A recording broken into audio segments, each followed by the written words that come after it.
Hi, Andrew. Thank you so much for spending your Sunday afternoon with me. Hi, Arianna. Not sure I had a choice.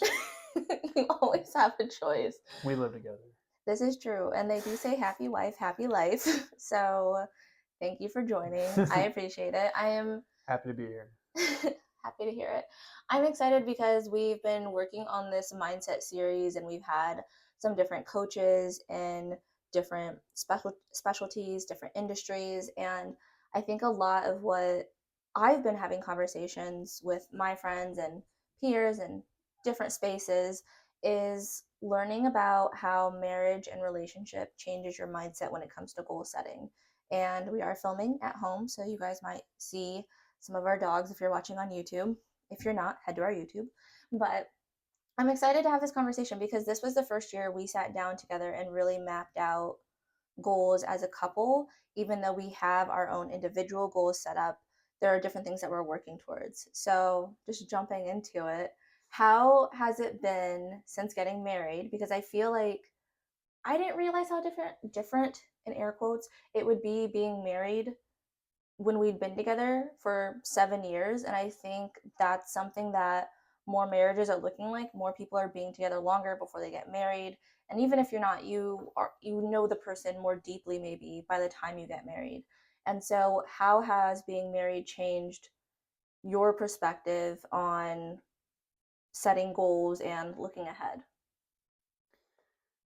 I think for me, a lot of it came down to just looking at the future in a more serious and not like a far off distant way. Like the future is not some far off, ethereal entity. It's tomorrow, it's the week Mm-hmm. after, it's the month after, the year after. And um, I think getting married was something that just kind of makes you hone in on that a little bit more and lock in on that. It's not like in my 20s and teenage years, it just, oh, well, at some point you just have this idea that things will come together for you.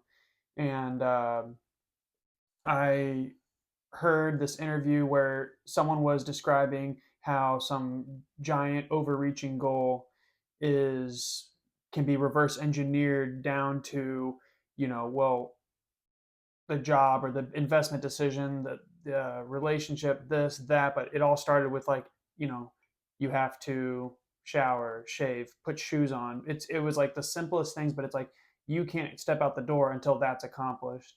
And I think with getting married, it's kind of put that in a new light where I'm thinking, it's not just what's 10 years from now with my life. It's what is next month, next quarter, next, whatever few months with you. um, and really kind of taking action to start implementing those things in unison with you, as opposed to just me daydreaming about what I think, things will be like for me at a certain point down the line. It just feels very more concrete and palpable. I like that a lot, and I think back to even before we were really setting real goals together, and it was more about okay, we one of us needs a new car, we want two dogs, we want a house, and just like all the things that we kind like. It was a mix of daydreaming because what was it? It was like house, dog, car, boat, or something was like our Just whatever whatever new plan. shiny object that we thought of that sounded nice and unpractical, but Yes. things that we thought would be fun. But But it was also fun to like get some of that daydreaming started because I think it helps to start some of that reverse engineering because then it's like okay, like what if someday like we do want a boat, like what do we really actually need before that? And we had talked about it, we needed a new car, like we had to have all these other things lined up before we could go for something that we didn't need. yeah, and I think so. I used to always just be like, oh, I want a boat, I want a boat, and there's I just like being on the water. Well, it's like okay, I think, and this is something that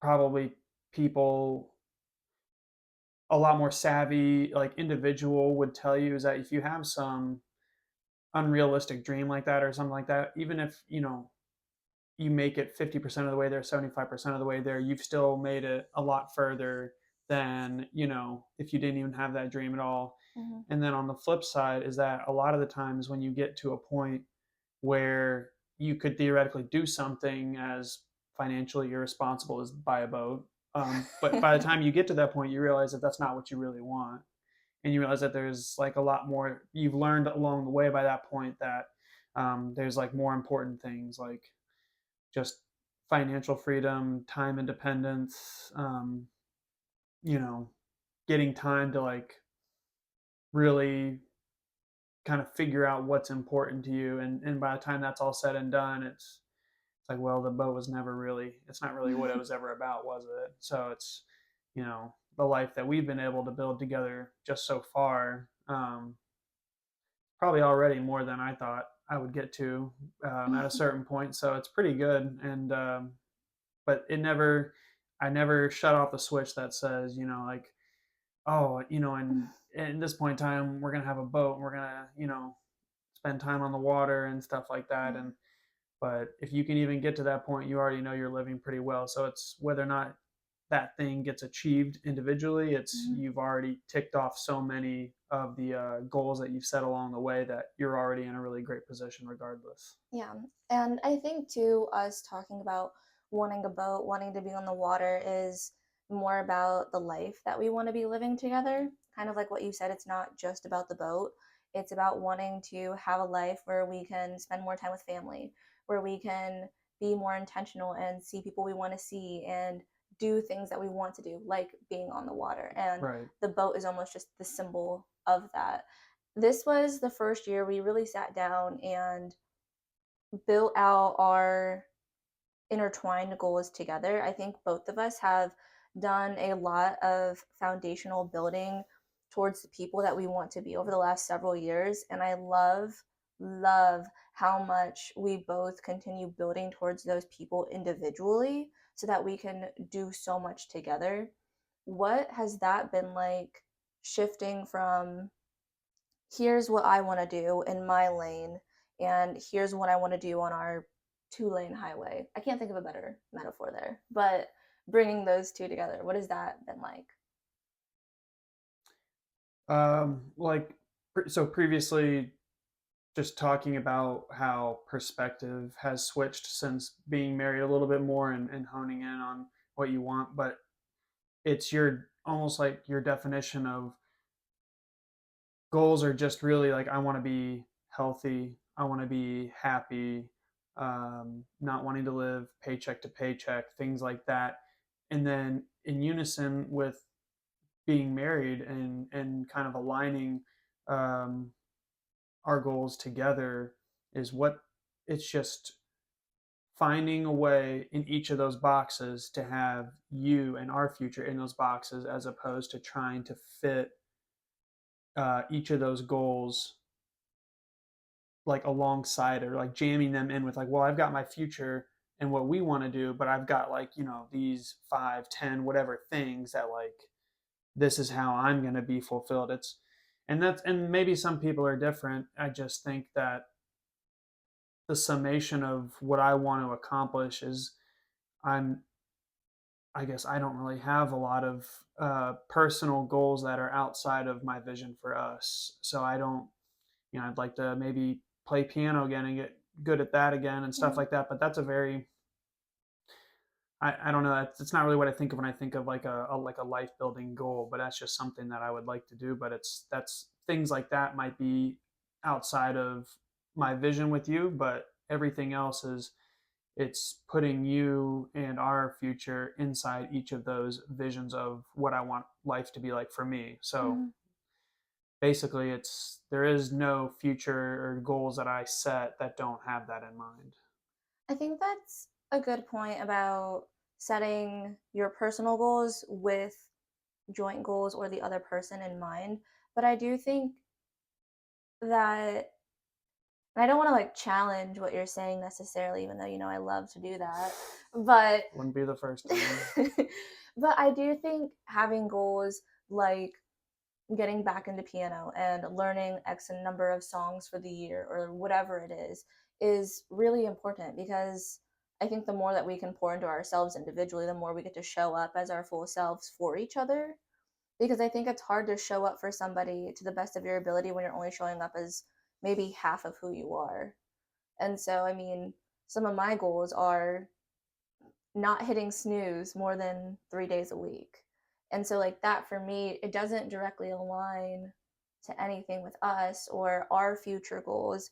But for me, that's building confidence and discipline in myself of being able to do things. Because I think as we get older, as our family grows, as we continue growing this business together that we've started, I'm going to need to have full confidence in myself of what I'm doing because you're also counting on me.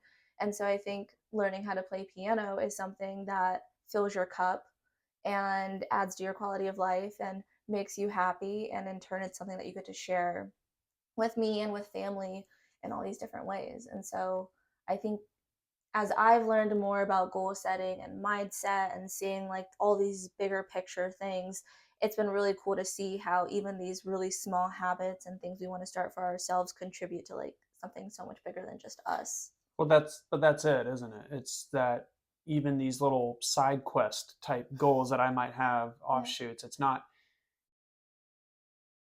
no matter how good I were to get at something, like if I just launched into piano and I developed an almost unhealthy obsession with it, and I decided to become Like a, trains. a touring a touring pianist, and all these things, like that might be someone else's dream, but then that takes me away from my goal of being able to spend time at home with you, or Mhm. doing things with you. I'm not going to develop, there's nothing that I'm going to develop an interest in that's going to, take me out of state and, take my time to the point where it's like, well, now we don't really see each other. So it's like, well, Mm. the point of playing piano is because I liked it, you like hearing it, and it's something that I get to share with you or something like that. But it's not, it wouldn't make sense for me, because what do I do is I'm going to go back to my actual life goals, and I Mhm. say, well, my goal doesn't involve becoming a touring pianist and, spending every free moment I have out of the house, playing concerts or something. And that's obviously a really far-fetched example, but it's like I'm not going to develop um, a goal or something like that that's going to take me away from our overarching goals. So it's not about, you can't have your own things that fill your cup so that you can present your best self forward. It's that, again, if your goal is to be with someone and your goal is to have goals with that other person, then it's antithetical to that mission to develop something else that just takes you in a complete Right. tangent away from what you started out trying to do. So that's all I was trying to say by that. But I Mhm. 100% agree with what you were saying, is that you have to be able to present your full self. So you got to do what makes you happy, and you have to not restrict the other person from like the things that will bring them enjoyment or fulfillment on their own little personal fronts and stuff Yeah. like that. I think it's important to support that, but it only becomes a problem if that just starts diverting one or both of you from your main mission that you both knew was really solid to begin with. So Yeah. And I mean, you get to define what that success looks like. So, you getting into piano, success isn't becoming a career pianist who travels. That's becoming good at it again in a way that you are happy with it. And I think, too, the way that some goals can shift and change. And I think communication is obviously the biggest piece here to make sure that you're communicating what you want and what your goals are because more Magazine was not something we had even planned on when we were together and we were starting to plan our future. It's something that I started to do, and then I realized how much I loved it. And so then we came together and we're like, how does this fit? And what does this look like as part of our bigger plan? And so I think that there's always room for it, not saying that I want you to go away and play concerts all over the country or the world. But like, I do think too, because it's worth noting that we've grown so much since we first met. And I think that is such a beautiful strength of strong relationships, strong marriages, whatever it is. Because I mean, even in friendships, you want to grow and you want to be growing together. And so I think finding that common ground and being able to have those open conversations of, look, I know that we had planned on me being this or doing this, XYZ, but I am much happier as a person and I'm thriving in this. What does that look like and what does that shift in our plan? And so this last year we started a business together and that was not, I don't think we ever really planned to do that. No. And so and so how has that been, especially evaluating our personal life goals now with this business component, especially being husband and wife? Well, it's a lot of um, shared responsibilities. It's a lot of or a lot of moments where it's someone has to step up to the plate. We both work full time. You're very busy with other extracurricular things outside of work, the magazine, events, and stuff like that. I feel like I probably work too much just at my W-2 job and stuff like that. So it's neither of us are just sitting around saying, "Well, I've got plenty of time. I could just do all of this," or Yeah. whatever it is. It's something that reminds me of playing like soccer on a team, and our coach would always say, we have a captain, we have a defined leader of the team, but it was always kind of explained to us that that's more of a formality. He expected all of us to be captains. He expected Mm, all of us to say, I'm going to take responsibility for what's happening right here in my area, in my corner. And, I'm going to step up to the plate. It might not be my job. It might not be my turn. It might, if you keep track of all of those things, then, you're definitely diverting from, again, the overarching goal. So with us, really it's been really awesome. It's something where, oh, something comes up, I'll take the call, or I'll make this happen. I'll go mhm, over and deal with this. And it's never felt like it's one person pulling all the weight and just, having to drag the other kicking and screaming to be like, hey, I need your help on this. It's always been, well, let me see how I can fit this into my schedule. Let me see how I can make this work, and we have so far, and we'll see how the growing pains are as we hopefully grow and expand over time. But um, I think that's one of the things that a lot of people overlook when they get into a committed long-term relationship. I think, it's great. You shouldn't be marrying someone because you're hoping to deploy their business acumen in your favor. It's you're not yeah. you're not trying to like recruit like oh, I need a new wide receiver. I need, it's like you're not like, what's the piece missing in my life business wise or something like Yeah, that. You're not trying to recruit that way. It yeah, should be who's the best. It's about finding the right fit of someone who complements you, and value wise or work ethic wise, or um, the whole opposites attract thing is true for a lot of ways, but I think in the things that matter the most, it's